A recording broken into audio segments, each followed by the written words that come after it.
Hello students, Gurukulam the unique point of study में आपका स्वागत है। मैं Hemant Patel, assistant professor in electrical department. तो आज हम पढ़ रहे हैं बेसिक इलेक्ट्रिकल इंजीनियरिंग में मैथ एनालिसिस।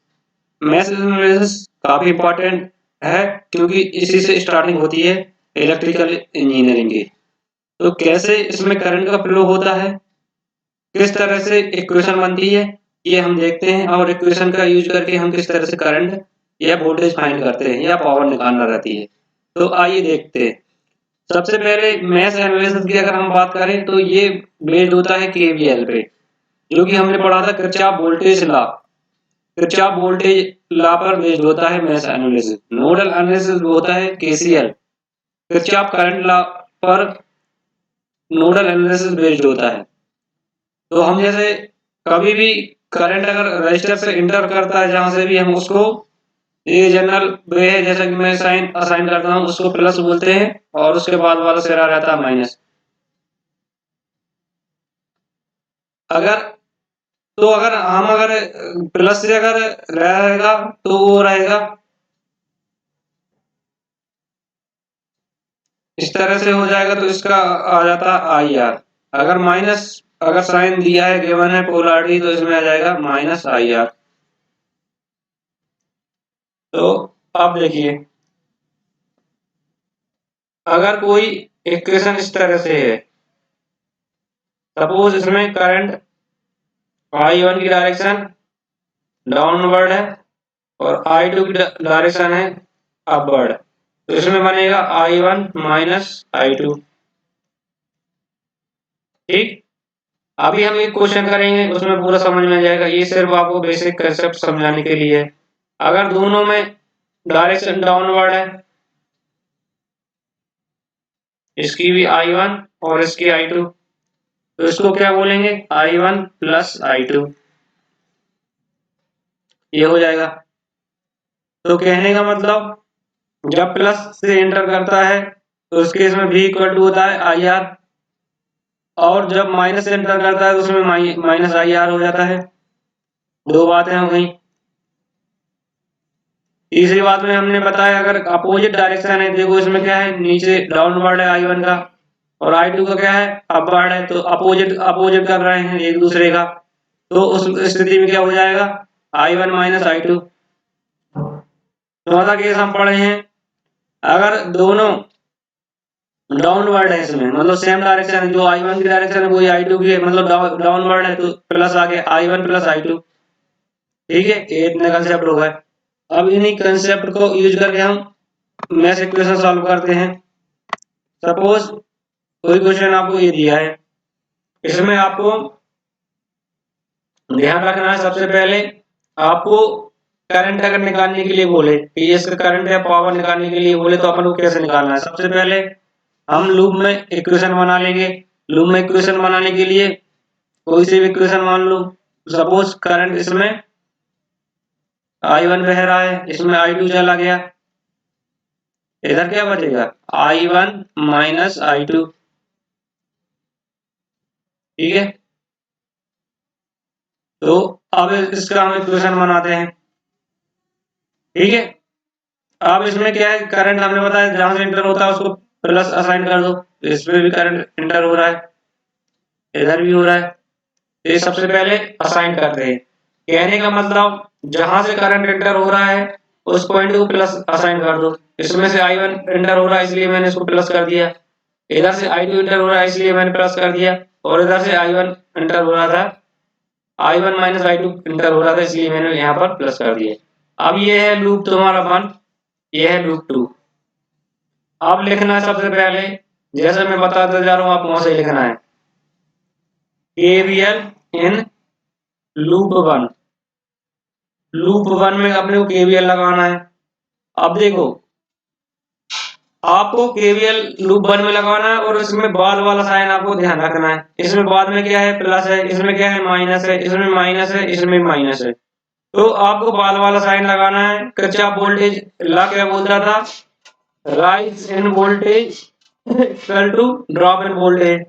मतलब जो जितना भी इसमें सोर्स रहेगा और जितना डेसिपेशन होगा उसका वोल्टेज का, वो इक्वल टू जीरो होगा। ये बोलता था मतलब summation of all voltage source equal to 0। अब देखिए इसमें क्या है, सबसे पहले +40 -2 I1 करंट हो रहा है। दूसरे में -4, इसमें क्या जा रहा है, I2 करंट जा रहा है। -44 बराबर 0, तो -2 I1 -4 I2 -4 I1 plus 2 I2 बराबर -2। ये इक्वेशन 1 हो गई, ये इक्वेशन 1 हो गई। Equation 2 KVL in loop 2। अब इसमें लगा दो, कहीं से भी स्टार्ट करो, यहां से करते हैं। बाद वाला साइन करंट I2 ये यहां से एंटर हो रहा, तो क्या है -6 I1 -I2। फिर यहाँ आए, यहाँ से घूमते हुए यहाँ से क्या पड़ा, बाद में +44। फिर बाद में क्या पड़ा, +4 I2। हमको बाद वाला साइन लगाना है,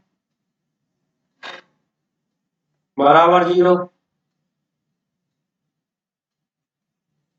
ये क्या बचा, -6 I1 +6 I2 +44 +4 I2 बराबर 0। ये कितना बचा, -2 I1 +6 I2 -44। ये इक्वेशन 2 हो गई। अब इनको हम केएलसी में रखेंगे। जब आप केएलसी से या नॉर्मल मेथड से जब आप इनको सॉल्व करेंगे, उस केस में I1 की वैल्यू आएगी 34/11 और I2 की वैल्यू आएगी 28/11। मैं केएलसी का यूज करना पहले बताया, अभी आगे बता दूंगा कैसे हम इसकी वैल्यू निकालेंगे। तो ये आगे का हमारी I1 और I2। अब सपोज मान लो आपको पावर अक्रॉस 2 ओम पूछा होता, तो क्या होता, क्योंकि उसमें I1 अकेला हो रहा, तो इसका फार्मूला होता I square into R। I square कितना है, 34 का अपॉन 11 का स्क्वायर इंटू, तो इसको अपन ऐसे सॉल्व कर सकते थे, वाट। ठीक है। अगर 6 के क्रॉस पावर पूछता, 6 ओम के क्रॉस अगर पावर पूछता, तो उस केस में क्या होता,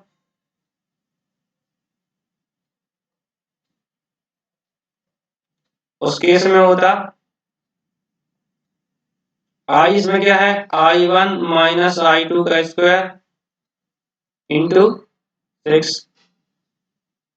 तो यहां से हम दोनों को माइनस करते, फिर निकाल लेते, क्या होता है इसमें होता 34/11 माइनस 28/11 का स्क्वायर इंटू 6। ये बचता 6/11 का स्क्वायर इंटू 6। इस तरह से हम इसको सॉल्व कर लेते, जितना भी आएगा आप लिख सकते हैं, कैलकुलेशन पे नहीं जाता हूँ अभी, मैं सिर्फ कंसेप्ट पे जा रहा हूँ। तो इस तरह से हम आसानी से 6 ओम के अक्रॉस पावर निकाल सकते हैं। तो हमने आज क्या देखा, हमने सबसे पहले हम मैथ इक्वेशन बनाना देख रहे थे। इसमें क्या मैथ एनालिसिस में क्या होता है, ये मैथ पर बेस्ड रहता है, इसमें लूप इक्वेशन बनती हैं। जैसे अगर कोई करंट प्लस से हो रहा है तो V इक्वल टू IR होता है, अगर माइनस से एंटर हो रहा है करंट तो -IR होता है। ठीक, एक कंसेप्ट, दो कंसेप्ट। तीसरा कंसेप्ट हमने देखा, अगर अपोजिट डायरेक्शन है करंट की तो माइनस हो जाता है, अगर सेम डायरेक्शन है तो प्लस हो जाता है। अब देखिए इसमें ये वाला कोई क्वेश्चन का बन था आपको, सबसे पहले आप जहां से करंट इंटर कर रहे हैं, सपोज ये सोर्स है, करंट यहाँ से इंटर हुआ तो पॉजिटिव लगा दिया अपने यहाँ पे। अब कोई भी अपन करंट मान सकते हैं, सपोज इसमें I1 फ्लो हो रहा है, इसमें I2 हो रहा है, तो यहाँ से फिर I2 हो रहा है इसलिए प्लस कर दिए, ये माइनस हो गया। अब ये वाला इसमें देखो I2 यहाँ से चला गया तो I1 minus I2 plus I2 minus I। अब इस तरह से हम इक्वेशन बना देंगे। अब देखो, तो सबसे पहले लूप वन में जाते हैं। लूप वन में क्या हो जाएगा, लूप वन में हो जाएगा प्लस 40, बाद वाला साइन लगाना है अपने को। इसमें क्या है कि जब भी केवीएल बनाओ, केवीएल की एक खास बात होती है, या तो वोल्टेज आए, वोल्टेज नहीं आए तो IR आए, रेजिस्टेंस और करंट आए, ये भी वोल्टेज ही होता है ना। तो यहाँ पर 2 रजिस्टर हो गया और I1 करंट हो गया, इसलिए फिर आगे गए -4 I2 -44 इक्वल टू 0। अब इसको अपन ने सॉल्व किया तो अरेंज किया इस तरह से। और दूसरे में हमने फिर से हम ज्यों के त्यों गए। अब इसमें जहां करंट इंटर हो रहा है तो -6 करंट क्या है, I1 माइनस I2 फ्लो हो रहा है, इसलिए प्लस बाद वाला साइन 44 और प्लस 4 I2।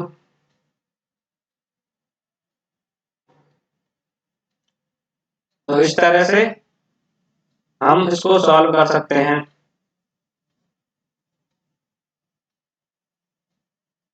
तो थैंक यू गाइस, अगले वीडियो में हम फिर से अगले टॉपिक के साथ आते हैं। अगर जिन लोगों ने चैनल सब्सक्राइब नहीं किया है वो चैनल सब्सक्राइब करें और कमेंट करके बताएं कि अगले में कौन सा लेक्चर आप पढ़ना चाहते हैं, हम उसका लेक्चर बना देंगे। बाकी ये वाली सीरीज तो कंटिन्यू करनी है। और एक हमारी सीरीज लॉजिक गेट की चली रही है, तो लॉजिक गेट के बारे में भी आपको बता देंगे। Thank you.